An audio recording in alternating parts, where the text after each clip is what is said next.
Merci Bandeko Balandi avec Congo News. Merci beaucoup pour la confiance et fidélité Nabino. Où vous allez toujours scotcher la chaîne Nabino avec Congo News. Ngai Nabino Adelka, Yannick Yamou Banazara. On a toujours pour nous recevoir Sabino Nabokasi. Il y a Polo Obozomo, on a Sima Host, le grand producteur, le meilleur producteur à produire Baté Bélé. Et à Zopé Sabiso Bokasi, à Zopé moralement, physiquement, matériellement, financièrement. En tout cas, Nzambe, à Kokazu, dans le Baksaï Bélé, Naïsika Izangaki, le boss Sima Host. Comme vous le voyez aujourd'hui, il bosse à la télévision, il bosse à la téléphone Nabino. Nous avons un spécial le 30 juin. Spécial 30 juin, les autres ont fêté 61e anniversaire d'indépendance Yamboka. Ndé Yambo, le Kabiso, il a perçu des dates au Mounene, au Binosoboyebi, et il a daté au Mounene, pour profiter que soit là, Bandeko, et belé, Bandeko, il y a le pour aider tous à la réaction, à point de vue, Bandeko, Moko. Après 61e anniversaire Yamboka, où va le Congo? Congo est au Kendewapi. Est-ce que nous pouvons dire aujourd'hui que Congo-Kinshasa est un pays émergent après 61e anniversaire d'indépendance pour l'interrogation de Yango, question du jour de Solina Bandeko Nyoso, Oyo Baza ou la d'interview après Malobanamai, Bandeko Balobi, Bandeko Basaboli, Balobi, Nandenge Bandeko Ya Lolenge Nyoso en tout cas. Comme un peu qu'on analyse dato ensemble, après 61 ans, il y a indépendance. Où va le Congo? Est-ce que le lobby sur le Congolais, comme qu'on regretté ou soit toujours regretté? Pourquoi est-ce que tout ça qui est indépendance ou pas? Des yango, Yannick Yamou Banala qui bobote, on a toujours dans Moussala ou dans Sala pour la vidéo, pour nous recevoir la Bandeko, Koyoka interview, Koyoka idée à Bandeko sur date Oyo, ils allaient date commémoriale pour Namboka, ils allaient date monnaie, au Congolais, nous sommes à l'Ibanda Boka partout, à s'intéresser à la date le 30 juin, malgré l'activité de mon côté au Sala, à Kinshasa, à Mkola Lilo, cause, vous voyez, il y a pandémie à coronavirus, nous sommes confinés. Et dès que Yannick Yamouba, dans la réalité, Nazaraki, on a toujours pour nous ça, Moussa Malam, Moussa Yakitoko, pour nous recevoir Sabino. Bandeko Balandi, j'espère que tout le monde a sont ensemble, et les membres Bandeko Balubaï pour le 30 juin. Est-ce que nous pouvons dire après 61 ans et indépendance, Congo Kinshasa, au Congo, ils ont pays moko émergent ou pas? Les questions du jour au soleil de la Bandeko. Merci beaucoup à mon sponsor, le Sima Host de Bozomon Apollo, et bien sûr, Olegagawana, na boutique intelligence, ou na Sainte-Catherine, Kutana, na shop Moulé, boss Sima Host Azawana. Na bossanité, mon grand frère propre, Wadier Sola. Mon Solange, ma côté Bélé, na bananier son papa, Jérémy, Bané Bélé. Bozawana en tout cas, grand frère na Binoyo, na Lingi Binoyo Mingi, Give le Sengi, mon sponsor, Bambote Bélé, Arnaud Kabomba, na Belgique en tout cas. Donc continuez toujours à s'abonner. Si vous avez des images, et puis si vous avez des passi, ok, on a mon coloto, s'abonner et ça la biso bien, on peut se courage et vous fournir toujours effort et belé, puis on ça malamu toujours pour nous recevoir ça. Merci beaucoup tout le monde d'avoir imagé ensemble puis tous là. Bonjour à Djedji Angalisaka. Les autres les 30 juin, moi je vais prendre les 30 juin. On a beaucoup de l'autre fêté 61e anniversaire d'indépendance du Congo. Si, et là j'allais vraiment jouer pour l'indépendance du Congo. Le Bapena mingi vraiment le Béaté, le Tondika Kananzambe, le 30 juin, on honoré parce que ça journée où l'indépendance du Mboka au jour de Zouaka Makamu. Zouaka Makamu na maboko quoi. Donc ça veut dire que non, le président de la République a fait sa chance dans la journée où on a bien. Et en plus, dans la nuit tout ça, on a assez, le moral tout ça bien. Donc, mais est-ce que depuis 60 ans, 61e année à l'indépendance, est-ce que les autres qui ont évolué bien, les jeunes, ils ont vécu bien, Mobimba, Kimi Ezali, vie Nabiso jeune, Misala Ezali, au cours de cortiquer en monde. Bon, il faut vraiment Ezali regret à Congolais, tout jeune. Depuis l'indépendance, il est là, vraiment, Biso jeune, pour vivre dans Bakala et Ngango.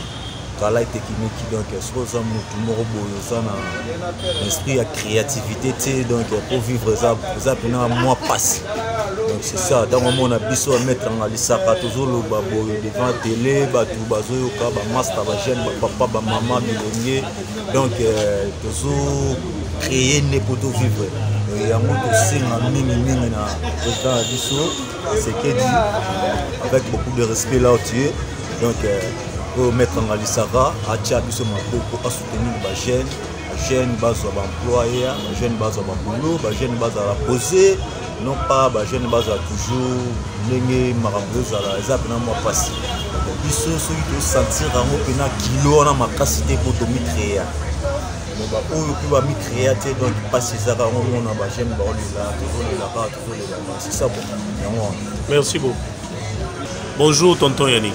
Bonjour monsieur le journaliste Yannick Yambouba. Vous se présentez dans bande onoso bazolanda de partout. Abengami na Congo monsieur Yannick Njeke, l'un des compatriotes congolais. Monsieur Yannick Njeke, lelo toza journée d'indépendance ya Congo, tozo fêter 61e anniversaire ya mboka ya Congo. Si okoloba un mot, fais-le na bande onoso bazolanda. Merci beaucoup pour la bande Yannick. Indépendance du 30 juin de 1960 en 2021. 61e anniversaire de l'indépendance depuis que notre pays, le pays démocratique du Congo, a été. On a eu l'indépendance en fait. Ouais. 61e anniversaire, oui, c'est bien. Pour la télévision, malgré les obstacles, malgré les cas en Mboka, au moins 61e anniversaire. Alors, bon, en fait, ce que je peux dire, 61e, ils ont déjà l'équipe déjà va cinquantenaire en fait. C'est presque, on est non loin de 100 ans. Non loin de 100 ans. Donc notre pays existe toujours. Nous sommes bénis. C'est un pays que j'aime bien mon pays parce que je suis un Congolais, j'aime bien mon pays. Je suis fier d'être Congolais aussi. Malgré nos dirigeants, malgré les gens qui dirigent notre pays, on tient le coup mon frère. Alors, mon frère Yannick, qu'est-ce que pourrons-nous dire aujourd'hui que le Congo, c'est un pays émergent? Non. Après le 61e anniversaire. Là, je ne peux pas mâcher les mots, je ne peux pas mentir. Non. Congo, on a eu tant de souffrances. Et ça continue jusqu'à présent. Depuis. Et, tu sais, parfois, j'ai des doutes que notre pays a été. Notre pays est démocratie. Et parfois, j'ai doute que on a été. Notre pays, on a été mandaté du genre indépendance en fait. J'ai au moins des doutes parce que l'indépendance, dans un pays, c'est du genre que personne ne peut vous diriger. Il n'y a pas d'autres pays qui peuvent venir vous diriger en fait. Mais jusqu'à présent, nous sommes dirigés par des pays étrangers. Tu vois un peu. Quand on parle de l'indépendance, c'est qu'on doit se diriger nous-mêmes, on doit s'occuper de nous-mêmes. Mais quand on s'occupe dans des pays étrangers, on n'est pas indépendant. Tu vois un peu. Quand on parle de l'émergence du pays, notre pays n'est pas émergent. Notre pays est sous-développé. Malgré nos richesses, malgré tout ce qui est dans notre pays, on est sous-développé. Pourquoi? Parce que nos dirigeants sont méchants. On a des dirigeants méchants, c'est pourquoi tu vois notre pays est sous-développé. Par là, je peux te dire ça. Pendant le mandat du président Félix Tshisekedi, pouvons-nous espérer dans 30 ans de vivre mieux ou pour l'émergence du Congo? 30 ans avec le pendant le mandat, oui. Pendant le mandat du président actuel, après 30 ans, pourrons-nous espérer que le Congo peut émerger? Je ne pense pas. Et j'en doute. Parce qu'il y a des présidents qui ont passé avant le président Félix Tshisekedi. On n'a rien vu de spécial. Ils ont s'occupé de leur intérêt, leur poche, leur famille. On n'a rien vu de spécial. Tu sais, parfois, moi je me dis, notre pays, pour être bien dirigé, pour moi que Dieu descend. Pour moi que Dieu descend, parce que les Congolais sont des méchants. Nous, les Congolais, nous sommes des méchants. On n'aime pas les pays, mais on s'aime nous-mêmes. Tu prends, une fois tu es nommé, une fois on t'a élu, tu prends d'abord ton intérêt, l'intérêt familial, ton intérêt. Si tu étais piéton, tu dois avoir des voitures, des belles voitures, des maisons et tout. Je ne veux pas que le peuple souffre. Le Congo, mon frère, je te dis, Congo, tu ne peux pas voir l'idée. On a 26 provinces maintenant. Et sans compter les territoires, des villages et tout. On a 26 provinces. Congo, dis-moi si Batunoso, par exemple, la province, est-ce que va vivre avec le mandat de son Excellence Félix Antoine Tshisekedi, bon, je ne sais pas trop, bon, je ne sais pas. On va voir. Il est encore là pour 2 ans. Le reste, on va voir. Mais jusque-là, moi, je me dis, il n'y a rien de spécial. Il n'y a rien de spécial dans notre pays. Nos dirigeants ne font rien. Bazouta la Kaba Pouche na Bango. Bon, on a comme président de la République. Je vais voyager. Je veux voir d'abord ma famille. Mon cousin qui était resté en Boujima, je dois l'appeler. Mon cousin qui était à l'Est et tout. Donc c'est ça notre pays, c'est ça Congo. Quel pays aussi, on a un ministre, il fait la fête de sa famille? C'est fiesta. Un ministre au Congo, non, je ne sais pas. C'est plus que le président de la République. Il doit fêter et tout. Moi j'étais au Rwanda, j'étais à Kigali. Je n'ai jamais vécu l'histoire pareille. Tu vois un peu. Un ministre, un contenant, un ministre, vous avez la charge de vous bangandé. Au moins, n'importe quel ministre, bon ministre, comme la charge de tu vois un peu. Mais habituellement, ce bon ministre, au comité, star en boucle. Fiesta. Moi je sais, moi j'ai participé par ça. Tu vois un peu mon frère. Donc c'est pas facile entre les pays. Nzambekara. Tu vois, notre pays a été béni. Tout dans la bénédiction Makassi. Après Congo, Nzamba est bien. Alors ceux qui battent yo, ceux qui nous témoignent ma beke, on yoko la peuple congolais. Dis-toi que non, Dieu va te frapper. Nzamba obéta parce que quand Nzamba ils allaient pour la peuple naïe. Comprends? Beaucoup ceux qui ont bâti mon conjoint na idée qui ont surtout peuple congolais Nzamba obéta parce que Nzamba est bien beaucoup. Bonjour monsieur. Bonjour. Yannick. C'est présenté dans Bandegono sur Bazolanda. Bon, je réponds au nom de Joël Kala. Monsieur Joël Kala, le lot le 30 juin, nous avons fêté 61e année d'indépendance du Congo. Et pour nous, Robert Television, moi, histoire d'indépendance, selon vous. Bon, histoire d'indépendance, même si nous allons rater, on a eu cette occasion-là où dans la télévision, suivre l'histoire, comment ça a été, avec le père, comme moi, je le considère comme le père de la démocratie. Même si aujourd'hui on parle d'autres personnes qui non.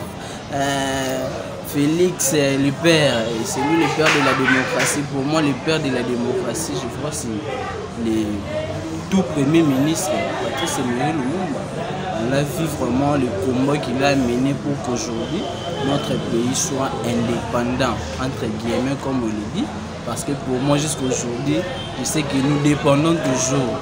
Pour organiser les élections, la RDC doit faire recours ailleurs, sur les Occidentaux, donc voilà. Que nous-mêmes, nous n'avons pas l'argent d'organiser les élections, on doit toujours recourir. Voilà en fait. Quand on parle de l'indépendance, pour moi, je vois que Patrice Emery Lumumba. Merci beaucoup de rejoindre. Au gros bec la biso moi histoire muke tango zalaka mwana muke. Obanda ko imaginer avenir na yo ndenge nini.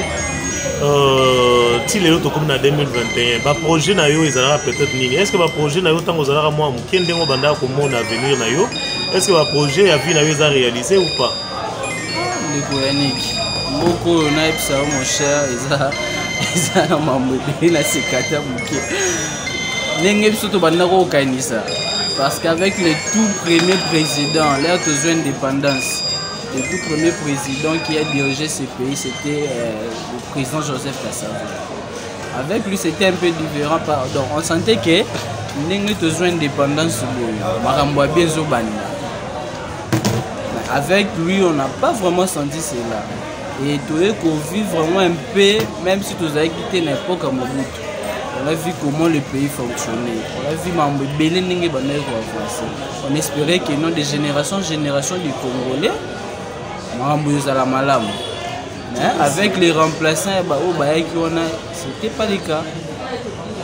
Donc, tous ceux qui tassaient n'a pas quitté. Par rapport à Nengue Tozala, au lieu que tout matara, mais tous ceux qui tarakak. Et on ne sent pas vraiment cette indépendance là qu'on parle.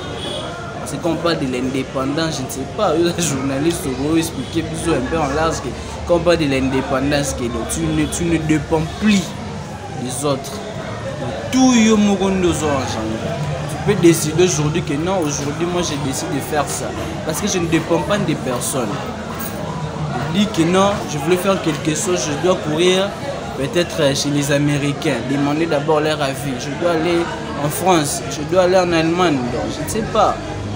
Quand est-ce que maintenant on parle de cette indépendance-là? Je ne sais pas. Oui, mais si tu as peut-être une connotation, tu as 100%. À l'échelle de Mboka. Et si tu as 100%, pour une connotation, combien on peut payer Mboka sur 100%? Depuis l'indépendance. Oui, tu l'es là. Sur 100%, 60%. 60%, donc c'est que Mboka est malade.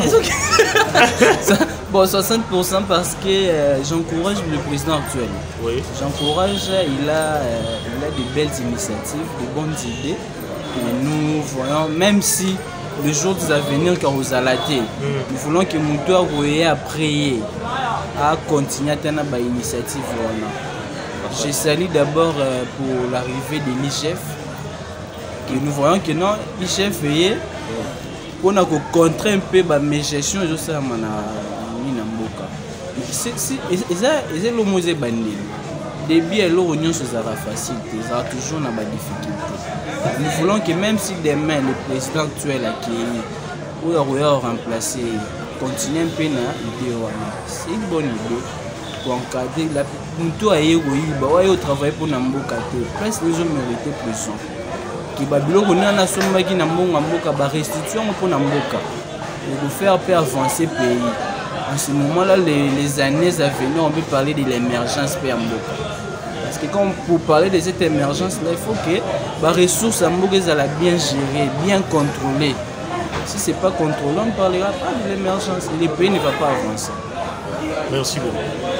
Comme vous venez de suivre, l'image de Sali Passipé Mawa, 61 ans d'indépendance au Congo. Les Aponnabis sont congolais, tout le temps, il faut réfléchir pour Mboka. Est-ce qu'après 30 ans, sur les autres, on a 30 quelques, après 30 ans, tu as la chance où il y a un Congo qui est un pays émergent, puis on peut se poser la question, est-ce qu'il y a un j'espère que l'image de Sali Togo et ces pays, c'est pas tout nyoso, pour la démission, mon poste, si ma host en tout cas, je pense que l'image est sali bien, il salit bien la famille, mon bimba. Il y a mon boss, mon sponsor, Sima Host, Wadi Sola.